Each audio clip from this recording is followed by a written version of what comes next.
gentlemen, we have the twins. These two amplifiers belong to one cat. And we have been playing the shell game with these. These have been moving around the shop, like getting shuffled around like cups and balls, trying to keep them hidden so people don't play with them, and trying to keep them from getting scratched. They've got like an inch of dust on them at this point. This guy, I got these things 2 years ago now. 2. And this initially turned into just a, let's repair them, turn and burn kind of thing. And then he reached out and said, hey, I want to buy this other amp you got. And then he got it, and then there was some kind of problem with it or something. And then he was going to bring it up here, and then just hold off on repairing these until I get up here. He finally called me the other day and said, dude, just get on with it. I said, okay, let's do it to it, bud. Listen, this guy is kick-ass. He's been silly patient, and he's been really willing to work with us over here. So I'm not saying anything negative. Not by any means. I'm just saying these have been here for a long time. Well, they got dust on them. That's okay. We got the cure for dust. We have the ability to clean that, right? What we don't see is the backsides. Now, I remember when I used to have a universal crush on these things. I thought that the Messenger was the shiz, okay? I've now owned every single version of Messenger they ever made, including all the rare ones.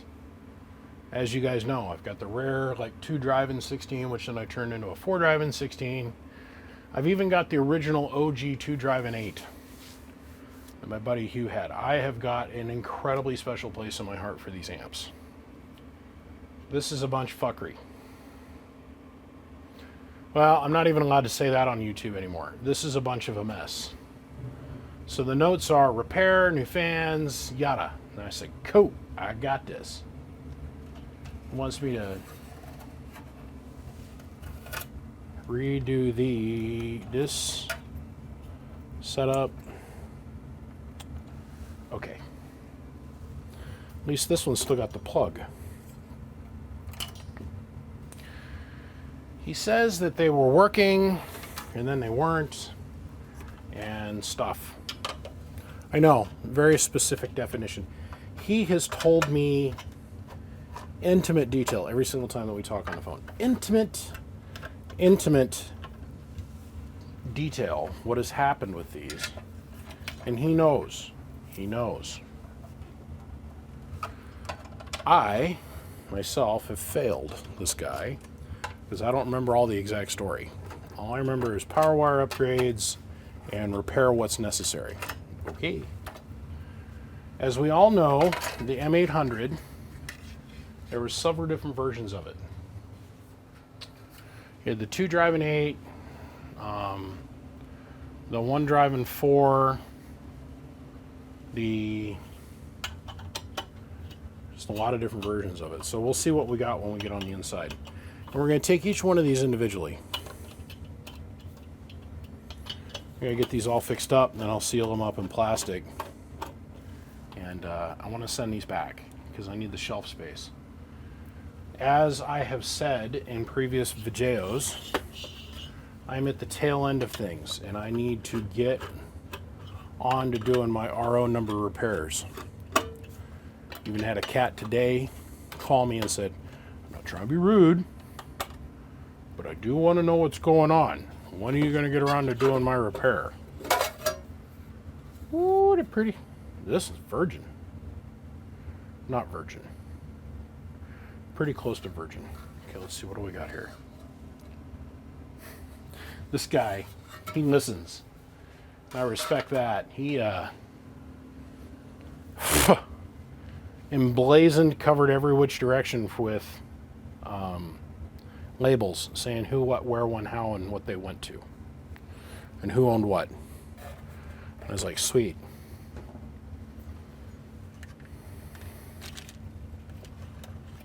Okay, so these are both the same model of box, supposedly. A Messenger M800, and that's supposedly an M800. This has got one 1446 driving 8 1446s, which is cool. Now, as you all know, what I like to do with these, I am stupid overexposed at the moment. What I love to do with these,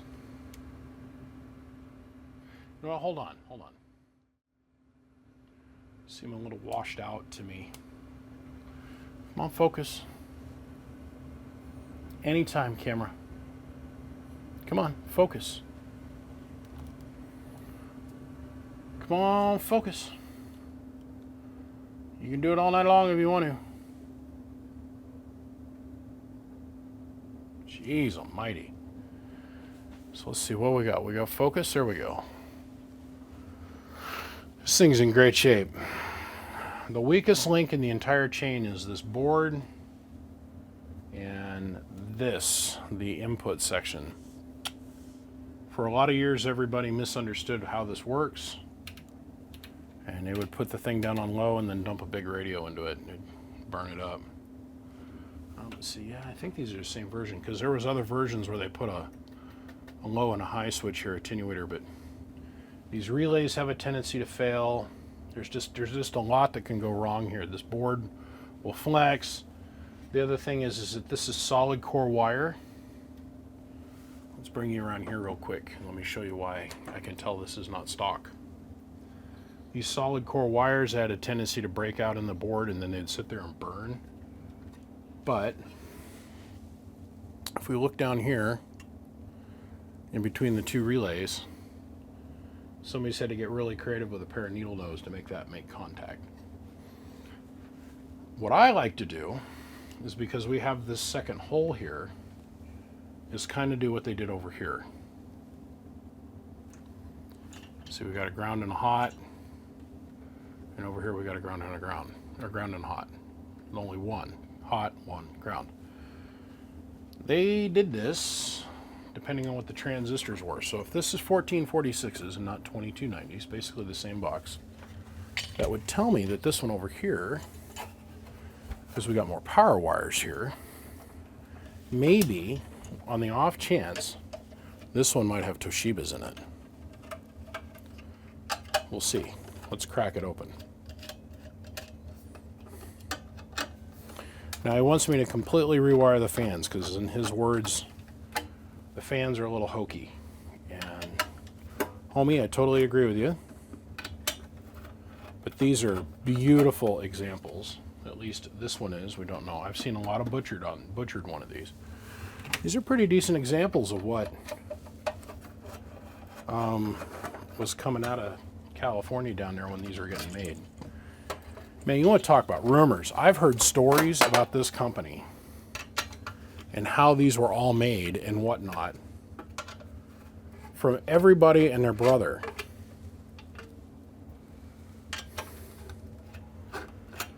It's amazing to me. I've actually gotten to meet one of the owners that was doing their thing back when with these the stories. Like, I had the suitcase amplifier that I got from one of my friends. His name's David Mackey. I ended up trading him on a deal for that, and then he ended up getting it back when I put it up for sale. It was 2 drive-in 16, but it was in 2 pieces, and it looked like a little carry-on case. I sent him pictures of that after I had it completely restored, and I cleaned it all up, and I cleaned the remote up and everything. I sent it off to him. He goes, "Oh, that's cute." He sends me back a picture of one that they had anodized white, and then another one they anodized gold. I was like, well, just when you think you know everything. This heat sink is sticky. Dirty and sticky.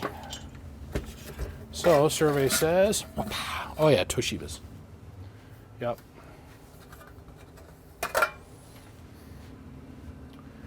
This one is a later version and has been a little bit modified. We don't have any burnt 10 ohmers. This was the weakest link in these boxes, were these caps. They would get hot and it would just go away. They would fall out. That, and then this output tuner that's over here in the back corner, this tuner over here. This has got Toshibas. These are 2879. So there's 2 driving 8 and then 1 driving 8. So in today's world, this would be a 2200, 2000 watt amp, peak power here. And I guarantee you when we go to plug this in, it won't do anything more than about 800 watts. But this one's an incredibly low drive. Now this one has the problem going on with it that is universally common with these things. Somebody drove it really, really, really, really hard. Burned up, burned up, burned up. It's okay, we'll pull that board out and we'll repair all of that. A lot of burned up stuff. It happens. These things were designed to not be driven that hard, like a 5-watt radio into these things. So people get themselves that really hopped up Cobra 29 back in the day, and they'd drive 30, 40 watts into it and just murder this thing. There's a lot of money in transistors here. A lot. This is bullshit, but it's okay. This remote plug, we can tap right into the trace back here on the board to power the fan. We don't need to go up here to the on-off switch. Those days are, this is Tom Hackery in my mind. Of course, then again, these are kind of sacred things to me, like sacred cows. God, look at all the Arcos. How would they know going forward into the future that each one of these trimmers is now worth like $35 a piece? You know? Somebody's been in here and heavily modified this though, because they took the output inductor coil, which is here. We can see it represented here. And then they took this tuner out and they replaced it with metal clad caps. Looks a lot like something I would do, but that's not my work.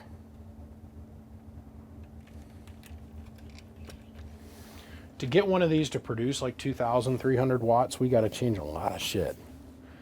And we got to change out all the transformers, and we got to change how they're wound, and there's a lot of shit we got to do.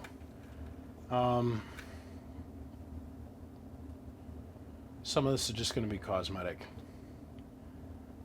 This one's going to be a lot more work than this one, I do think. But I don't know yet. I want to hook each one of them up as they sit, and I want to try and run them as they currently sit, and then figure out what we got to do from there, because he was telling me stuff. One of these was not working.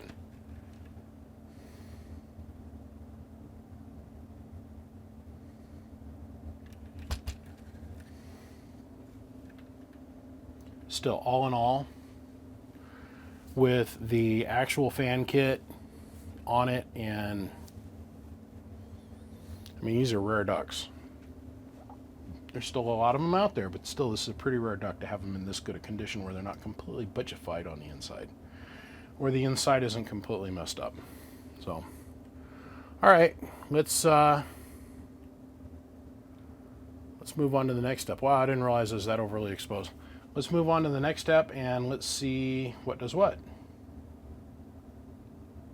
I bet you anything that this is completely fried.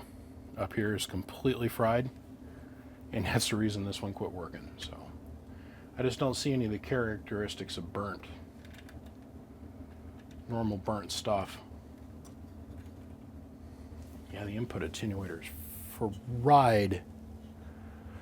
So this is the level of attenuation you got. You got your low, medium, and high here on the front. So your RF power comes in, goes through this board, low, medium, high, and then we knock it down yet again. Knock it down yet again here.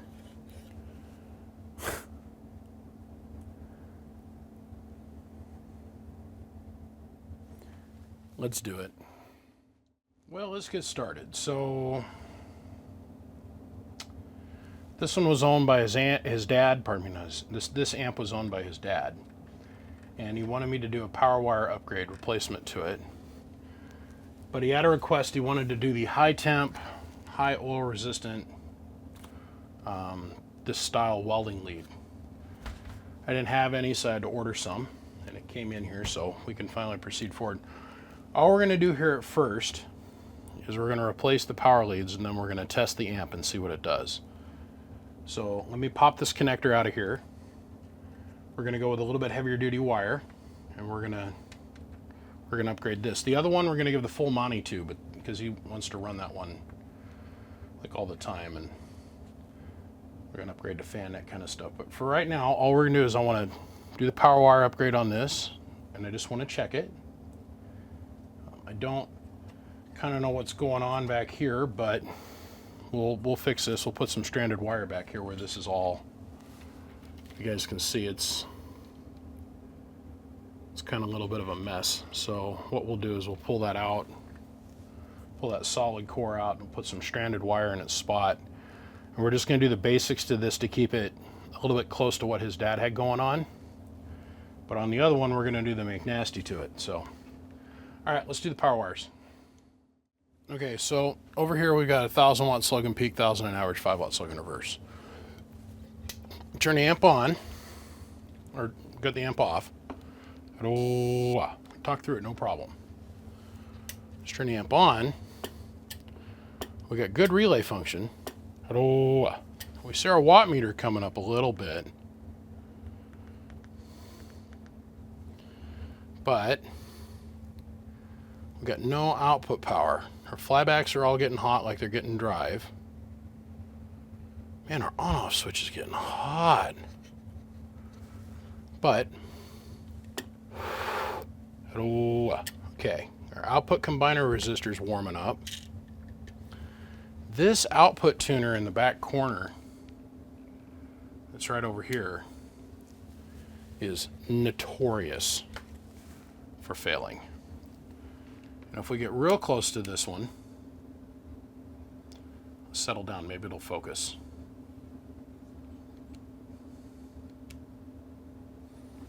We can see this one has got burn marks in it. I personally think that everything here is working, but that cap is shorted out and it's all getting stopped right at the cap. So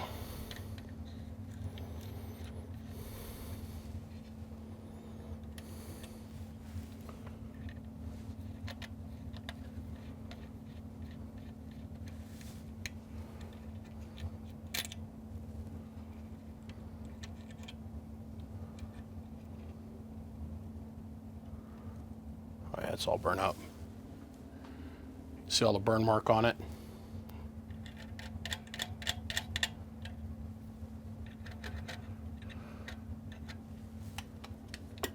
Yep.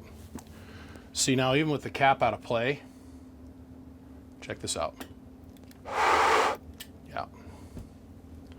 Getting power out. We weren't getting any power out at all. So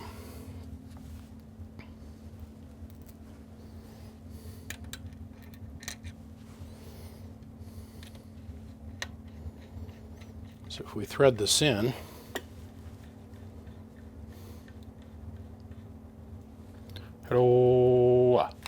dead. It just fell out. See that? But if I thread this out, 1, 2, 1, 2. Okay. Just seen it before. I know right what to look at. Nothing special about that, but little Arco trimmers are getting a little bit hard to find. Let's go see if I've got an extra one of those I can drop in here. Let's see if we can get this $7 million camera to focus.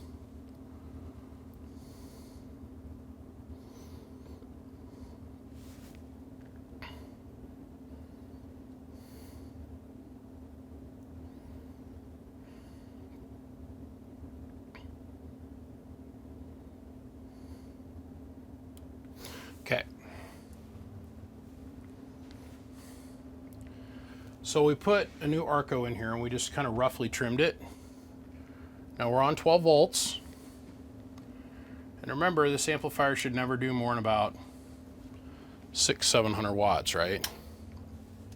In theory. So we're putting 20 watts in it. About 500. Now, I gotta be careful.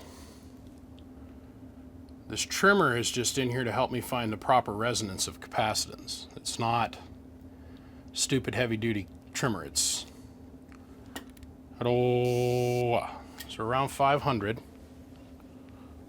God, I hope I don't regret doing this. Let's turn the voltage up a little bit.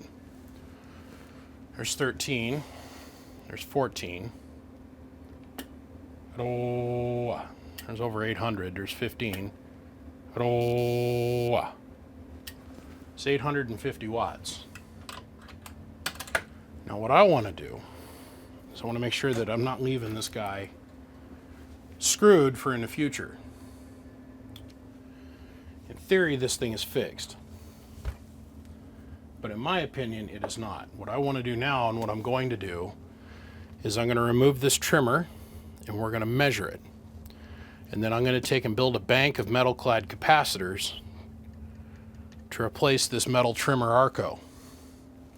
So this never happens again. This is so common, it's not even funny. Just burning up. Maybe this time around I'll remember to turn on my microphone. Oh, I'm an idiot. Okay. Power up wire upgrade's done, power wire upgrade, and we've built ourselves 100. This turned out that it wanted 170 puff worth of capacitance here for the cleanest spectrum and the most amount of power was here. So we removed that Arco. That's two 80s, two 80 puff capacitors, and then one 10 puff capacitor sitting over here by itself. So spot on, 170 puff. Okay, let's go over here. Hello, 1, 2, 1, 2. Here's our 28 watts worth of drive that we've been getting out of the same radio now for over a decade. Hello, 1, 2. Hello, 1, 2, 1, 2. We're getting about 900, 925 watts out of this thing, which is about what it should do. Let's go up here. Let's take a minute. Let's look at this. So here's our 5-watt element that sits between our radio and our amp. Here's our input tune. It's going to be shockingly low. I'm going to explain why here in a minute. Hello, 1, 2, 1, 2. Now to show you an example, here's the amplifier off. This is our pass-through tune. Hello, 1, 2, 1, 2. It's also shockingly low, but not nearly as good as our input.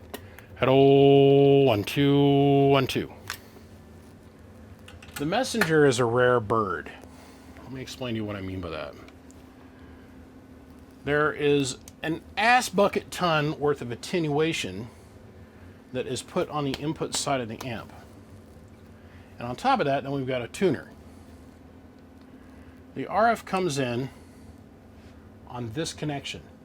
Then it gets dumped down onto a piece of 316 coax that comes up here to the front. Up here at the front, we have a low, medium, and high resistor bank that sits here in the front. What is left after going through those voltage dividers comes back out a piece of 316, and it runs over here to the back corner. Over here in the back corner on the Messenger, focus. Focus. Jesus. I'm getting spoiled by that out of the camera. The RF comes to this pad. From here it's got to pass through and by this set of attenuators that, well, parallel and then series to ground. So it's a legit attenuator. On top of that, we've got a trimmer. Messenger, the length of coax that sits in front of this amplifier is not all super important like it is like some of the other amps.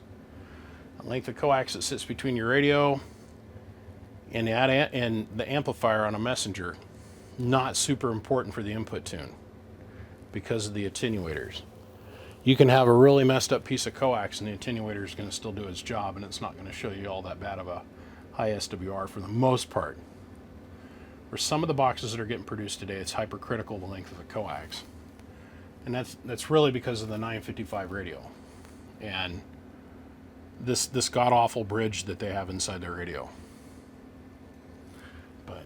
We went ahead and changed this out. This has now got stranded wire in the back. We removed that. It was actually cut at one point and then resoldered back together, a piece of wire. I don't know when that happened, doesn't matter. But everything on this works just the way it should. Preamp works just fine. Sideband, here's our sideband delay.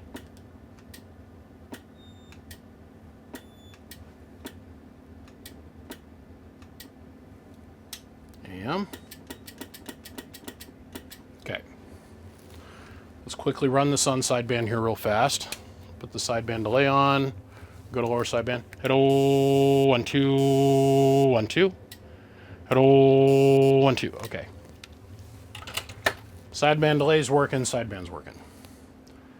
It's putting out just the right amount of power that we'd expect this amplifier to put out. If we overclocked it a little bit, put it on 15 volts.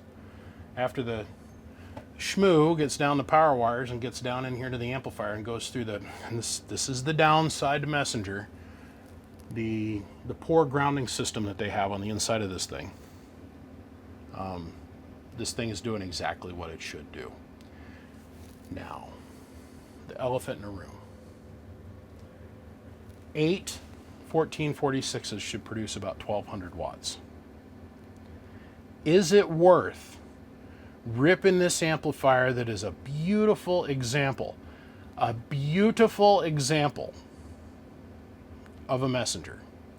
Is it worth changing out all the output transformers, putting metal clads on the outside of on the output transformers and changing everything around and spending like another $300 or $400 in this box to get 300 more watts out of it? No.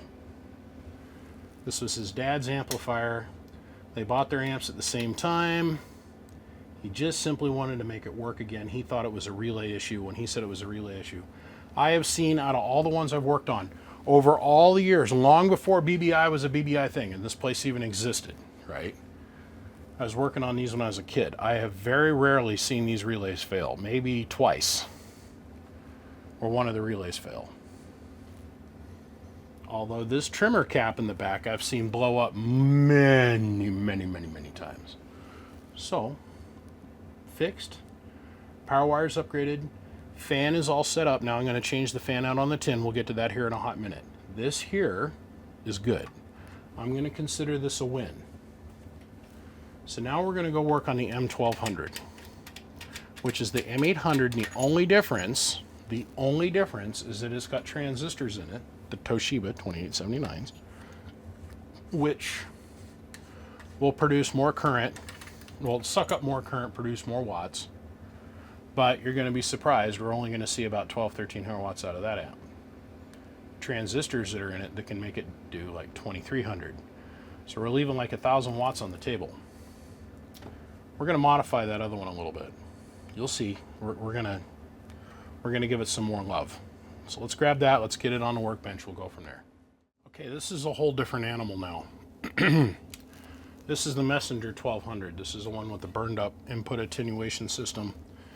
The customer states, I freaking love those YouTube videos, by the way, that the coax connectors are all slopped out like a Tijuana hooker. I'm like, okay. So to get this back plate off, by the way, this pressure fit grommet is supposed to be attached to that pop rivet. To get this back plate off is quite a bit of disassembly. Pulled the power wires off, pulled the remote control plug, which in Messenger's great infinite wisdom, they created a plug that first you got to put the back on, then you got to wire the wires in place. So pull the remote plug out of the way. So we're going to go ahead, we're going to drill these pop rivets out. We're going to replace these with screws and then actual real, you know, silver plated Teflon, actual good PL259 or SO239 connectors. So the other thing that we're going to do is, like I said, this is a different animal. You can see there's a whole lot more caps here and here versus this guy with its one cap set up on its transformers. As you guys can see, there's only one cap here versus the 3 that are present here. We have to add more capacitance because the transformers load differently in the circuit. So somebody's been in here and messed with all of these, because these should not be trimmed out that high, nor should this one either. But this output trimmer cap that was here is gone. It's been replaced with metal clad capacitors on this one as well.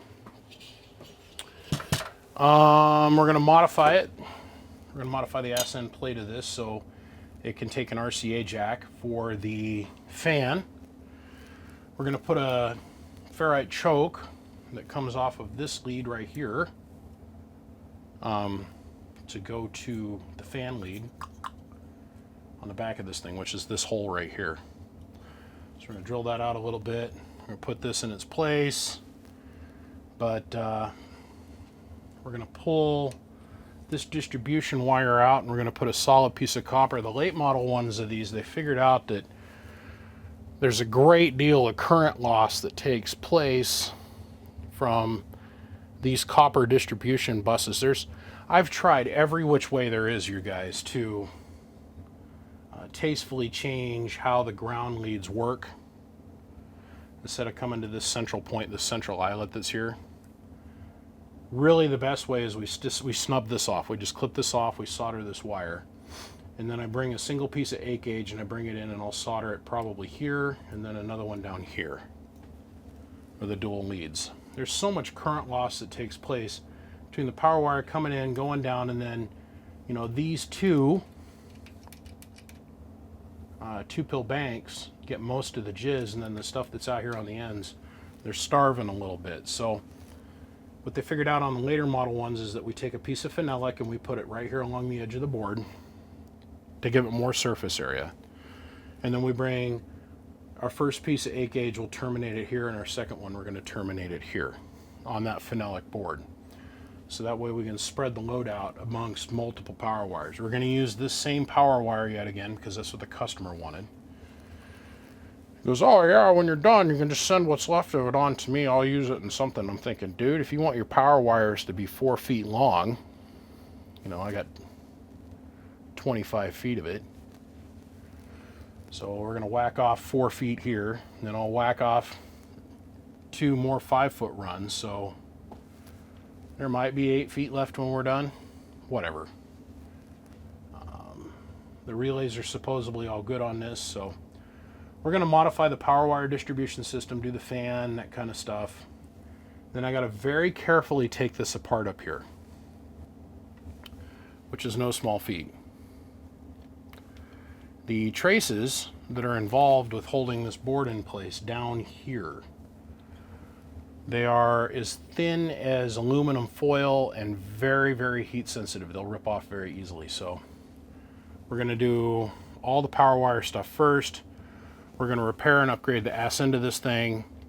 And then the last bit we're going to do is take this apart and attempt to repair this. There's part of me that knows better.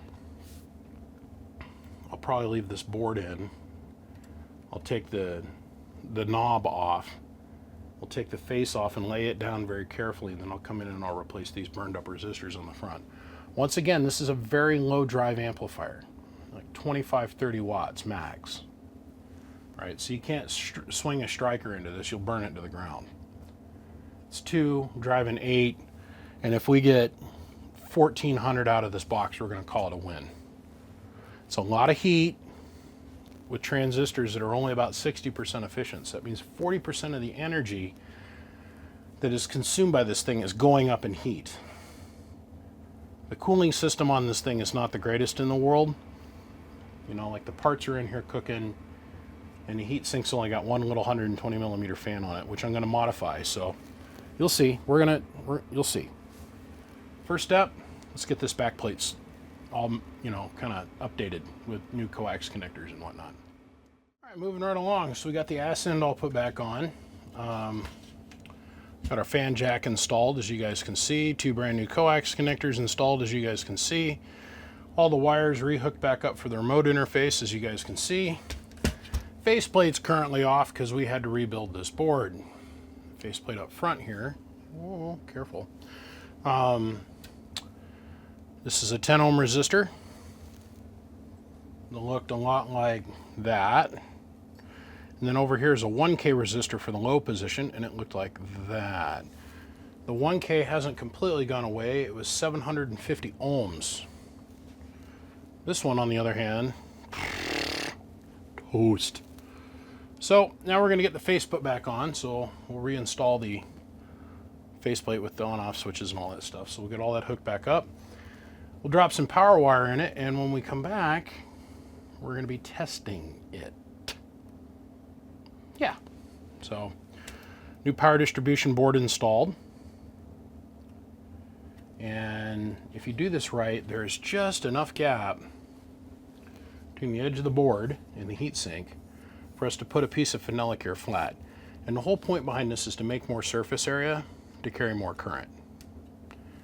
In the later versions, what they were doing is they were soldering a piece of phenolic like this down to this trace, and then they were taking the actual transformer ferrite beads and going directly to the board with it. So we're going to do the in-between. We're going to solder this down and then put our power wires to it. So, okay, let's get her done.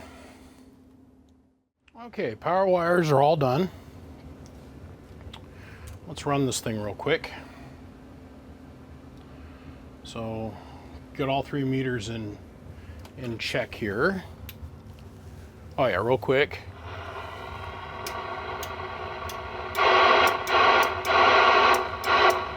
Preamp is working just fine. Okay, so amp off at 012. Exact same test we did before. Amp on at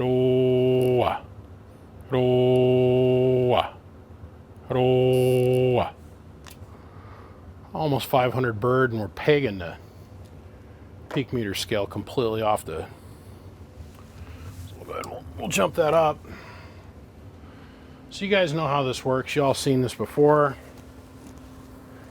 Let's grab my laser pointer here. Let's get the red one. But we'll zoom on in here. So when this meter makes it all the way over here to the edge, that's 2,000 watts. Now the 1,000 watt scale is right there. That big hash mark. So every time we get another hash mark forward, so there's 12, or pardon me, 1,000. The 60's 12, then 14, and then 16. Okay. 1,600, no problem. Yes, 1,600 watts out of the M1200. It is totally doable. 11111. 11111. Okay. That's on high. I guess the best place to show you would be on the low scale. So let's change this back around. Go back up here. Go down to 1X. Turn our 5 watt slug around. So now that 5 watt scale is reading forward. We're going to put just over 1 watt in it. Turn it back in reverse. So low, or high, I mean, is 1 watt in, getting 80 out. Medium is about 25 out. And low is about, well, let's see, 4 watt carrier. So there it is. Low, medium, and high is all working again. Put that back up on high. In the corner. And back up here. At 012. So now, we'll put the radio on sideband. Click on the sideband delay. At 0121212. You're talking a long ways on 1,000 watts on sideband. Long ways. Now, I don't want to run that too long on sideband, because without air moving on this amp, next stop is smoke coming out from parts getting over hot. As you guys can clearly see, we made sure all the stages are tuned properly. Set up with our spectrum analyzer, of course. So this is about as clean as we're ever going to get this little messenger. It's not the cleanest thing in the world, but it is clean enough to actually pass muster and go back out the door and get used. All right, let's see. I can't help myself. Listen. I wonder. Over here I've got this other radio. And I don't get it out very often. Oh, well, you know what? Wait a minute. Before I get there, let's hook up the 955 one more time. Let's go up here.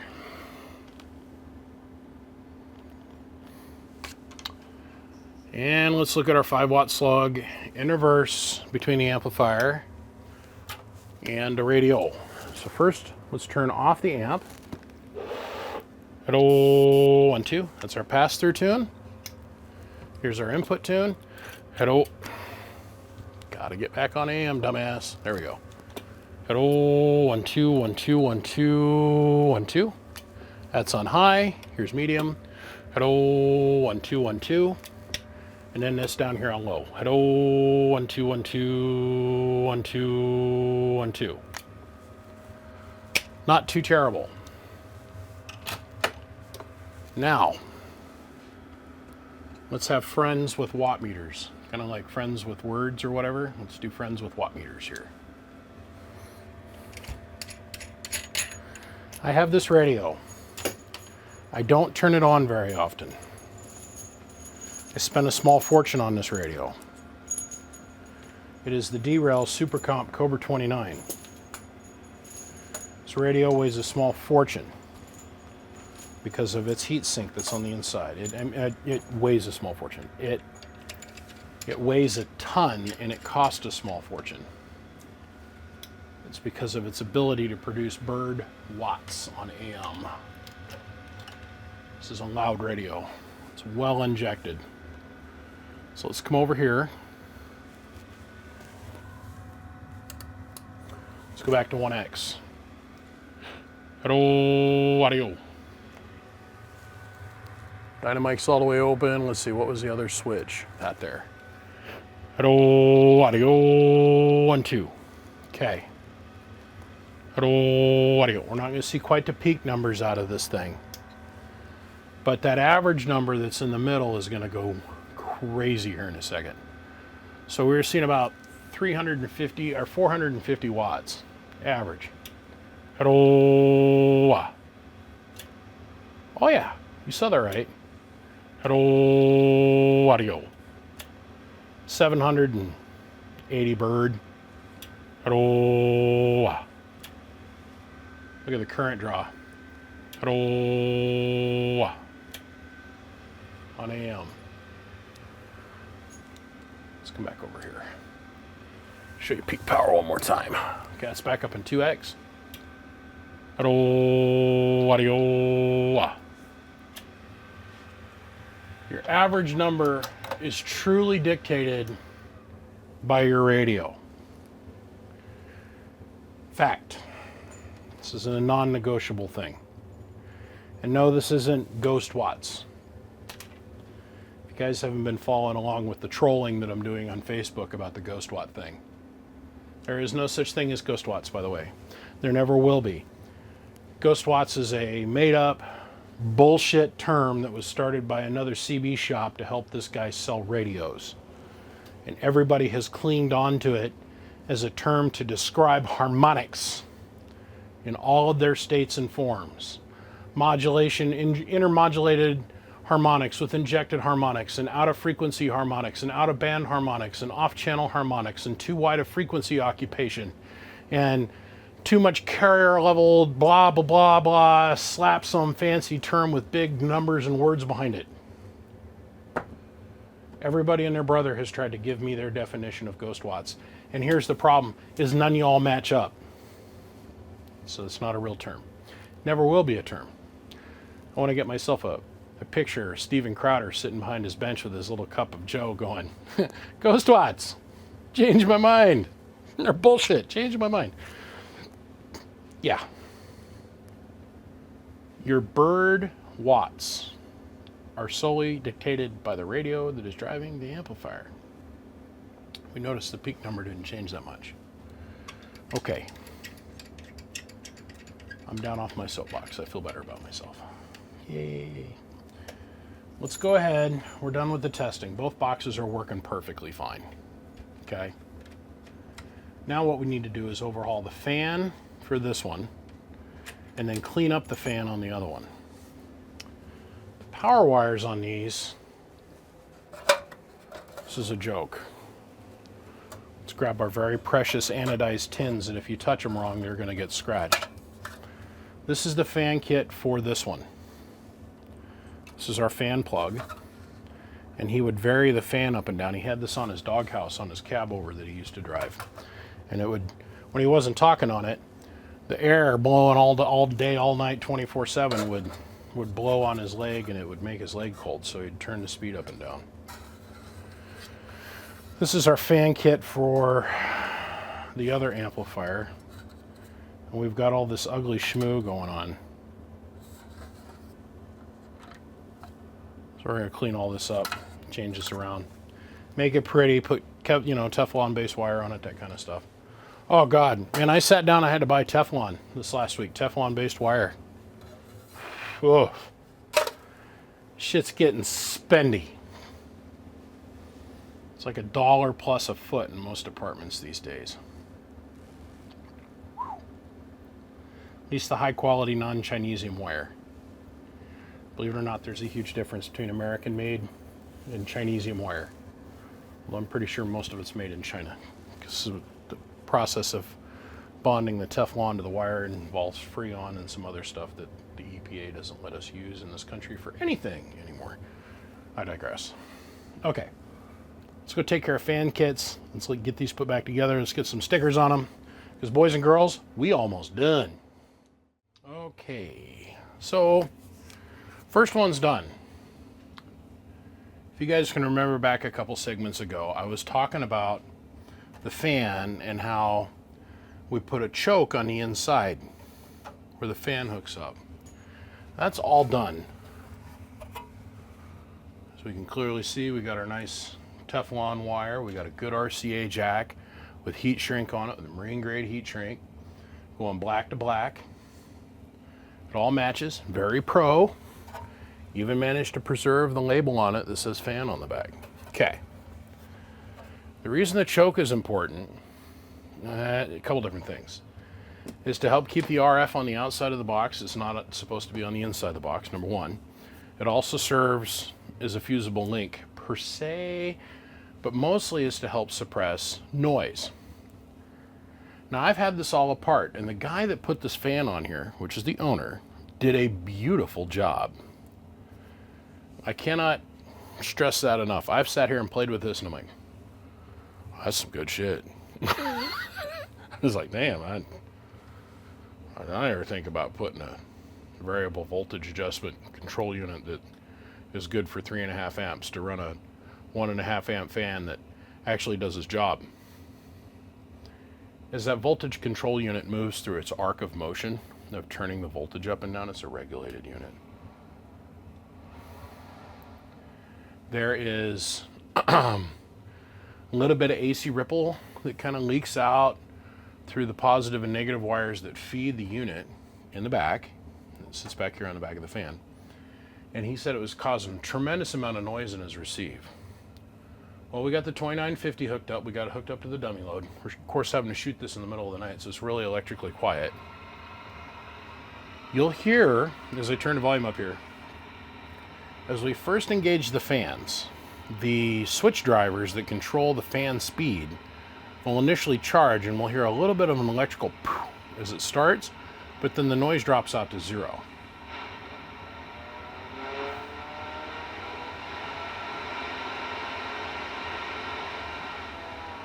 You still hear that? Okay. That little bit of hum in my receive would drive me, I'd lose my shiggity diggities. Schnog diggity weedy weedy weedy weedies. No. Okay. To fix this, I gotta flip the amp over and I gotta add a couple more filters on the inside of the case. So let's do that and let's see if we can, well, decouple the AC out of the line. So it was a combination of a couple different things. It was the proximity of the positive fan wire to part of the transmit circuit, and just the wrong kind of filtering involved. So here, let's check this out. Let's go ahead, we'll fire the fan up. As you can remember before, this is really a pronounced noise, right? Fan's running. Oh, no, hold on. Okay, fan's on and running. Fan's off. Fan's on. Fan on. Fan off. Customer states, that about drove me crazy. I don't know how many years he drove around listening to that, but it come down to adding two disc capacitors in the right place. So, fan on, fan off. No noise in the receive now. So, okay, this one's done. We're gonna put a label on it. We're gonna put it on the bottom side so it can get scratched off. Because it doesn't matter that much. Let's get the lid put back on it. Let's pull the power off of it. And I'll very carefully put the lid back on. With messengers, the smethengers, they're held together with sheet metal screws, which, as we all know, I've never been a big proponent of it, because I know when I first started, heaven forbid, I put an amp together that had sheet metal screws in it because I didn't know what PIM nuts were, nor did I have the money in the budget to be able to afford the PIM nut gun. And the cabinet had once was PIM nuts, but you know how it goes. The guy knocks the PIM nut out, and then he goes and he puts a sheet metal screw in it, and then he's got to go to a bigger sheet metal screw, and then yet he's got to go to yet another bigger sheet metal screw. Well, I made the mistake of putting yet a bigger sheet metal screw in something that had already had a sheet metal screw in it. And, you know, people lie. It's just that simple. So the customer, who realized he had hit a nerve with somebody in the universe, jumped on the bandwagon. Oh yeah, my ship was perfect. It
have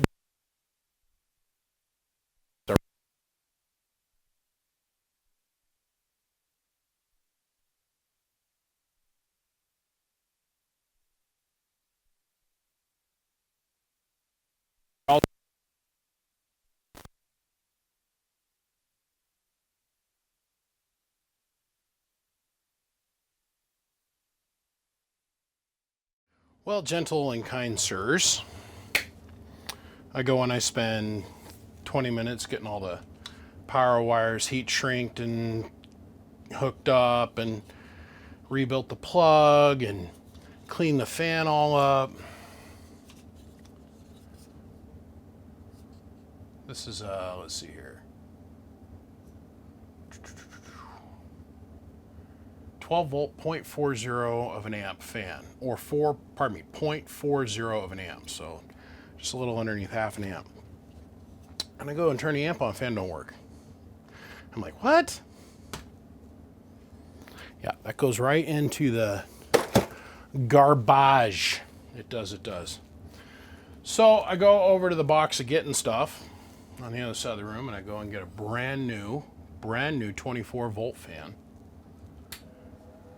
Went ahead and upgraded this one, just like the other one. I put the chokes on the input for this thing.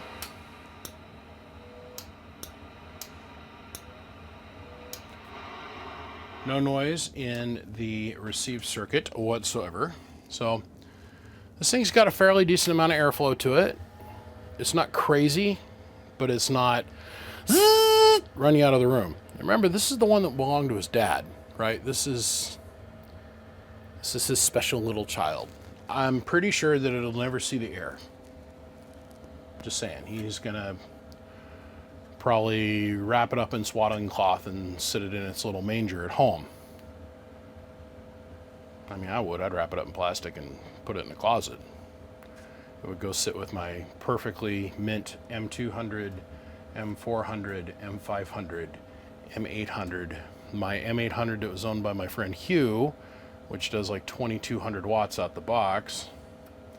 And then with my I don't know what that would be, M3200, it's a suitcase messenger, it's a dual 16.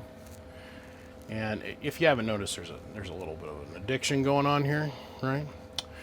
And then on top of that, then I got the custom, it's bigger than this. It's the one that used to be in my truck, the M4x16. It did 4,000, so it'd be an M4000. The only one ever made because I made it. As in, I modified one a little bit. This has been fun. I've held on to these, and these have been in my shop now for almost 2 years. And I am really personally quite grateful and excited for this guy to get them back. I think he's definitely going to put the M1200 into use. So, on that note, gents, I want to say thanks for tuning in and following along with us. We'd like to thank the nice folks at XS, Siglant, MechMan, Bird, Coaxial Dynamics. I got a really cool sticker coming for these guys. These guys here. Also want to give a big shout out to Penta Labs. So, gentlemen, I appreciate every single one of you. Big shout out to my Patreons. I got some really cool content coming up at the end of this month for the Patreon people. There's just some neat shit getting ready to go down, and they're going to know about it. So, just going to say, you might want to pop over there and check it out. Come join us. Throw a little bit of love and support. It'll be cool. All right, on that note, I'm out of here. Gentlemen, I appreciate you. I'll see you. Click, click.